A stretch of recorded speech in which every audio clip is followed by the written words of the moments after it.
ప్రతిరోజు మన యూట్యూబ్ ఛానల్లో ఒక భాగం చొప్పున శివపురాణం తెలుసుకుందాం. డే 1. శివయ్య మహిమ. సృష్టి కథ. సృష్టికి ముందున్న స్థితి. చాలా కాలం క్రితం భూమి లేదు, ఆకాశం లేదు, కనీసం గాలి కూడా లేదు. సూర్యుడు, నక్షత్రాలు లేవు. అంతా చీకటి, శబ్దం లేని నిశ్శబ్దం మాత్రమే. ఆ సమయంలో కేవలం శివయ్య మాత్రమే ఉన్నారు.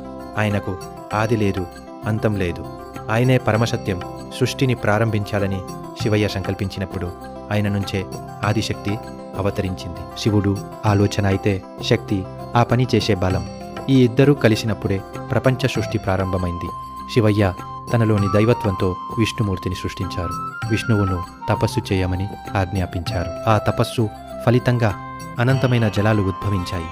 ఆ జలాలపై విష్ణువు ఆదిశేషునిపై విశ్రాంతి తీసుకున్నారు. బ్రహ్మదేవుని జన్మ రహస్యం కూడా తెలుసుకోవాలనుకుంటే కింద ఉన్న వీడియో లింక్ను క్లిక్ చేసి పూర్తి చరిత్ర తెలుసుకోండి.